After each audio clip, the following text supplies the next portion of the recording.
But, let's just go back to the big story, which is, of course, the Adani news flow. And many of you, of course, would be wondering in terms of what is the road forward as far as the case and the indictments in the US are concerned.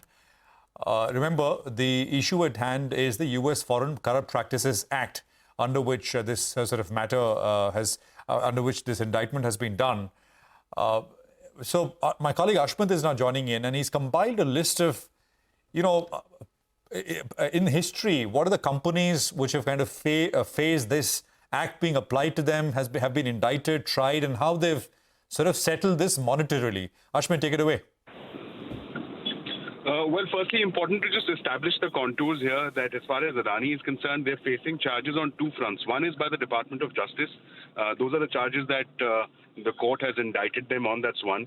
The other is, of course, the SEC. The SEC has also leveled charges against them, again on similar grounds of bribery. Now, when we look at this issue historically, there is precedent for settlements to have taken place. There are cases where large amounts of fine have been paid by avoiding guilt, and a settlement has been reached with both the DOJ as well as with the Department of Justice as well as with the SEC. Just to cite a few examples, it'll be relevant to cite that back in December of 2008 is when we'd seen Siemens. Siemens in that situation was charged with bribery in other countries such as Argentina, Venezuela, Bangladesh. It paid a total penalty of $800 million, but also importantly had pleaded guilty. Now that is way back when in 2008.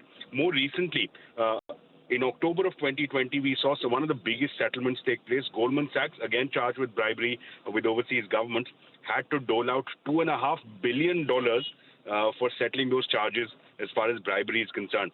With respect to India, this is a useful example. Oracle had also faced charges. In fact, it was facing charges of bribery here in India. That was a charge that had been leveled by not just the Department of Justice, but again, like in this case, in the SEC as well. And that is where they had paid a penalty of $23 million. An important caveat however, is that the settlement with one of the two, Oracle had settled with the SEC. Settlement with one of the two, SEC, does not automatically mean that the other case goes away. So that is something that Adani and their legal counsels will also have to bear in mind. Another useful example is the SAP. SAP also faced charges. They paid fines of up to $220 million. Importantly, they did not admit guilt. They entered into what was called a deferred prosecution agreement. But here's the catch. The catch is that these DPAs, or these deferred prosecution agreements with the Department of Justice, are usually arrived at before the court indicts them. In this case, the court has already indicted them.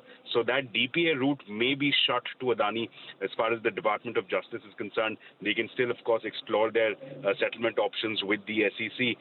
And mind you, this is one aspect that the Department of Justice, especially under the Biden rule, has been touting, that for settling these commercial disputes, settling these corporate disputes, they are open to settlement agreements without the admission of guilt. So there is precedent where such charges have been leveled by the SEC, by the Department of Justice, and there are precedents for settling these disputes. Of course, it varies. The contours vary on a case-to-case basis. What are the exact situations that will be applicable to Adani in this case is something that they'll be have to discuss in great detail with their respective legal teams. Back to you. Ashmit, thank you very much for that. Lots of information and very useful perspective as well.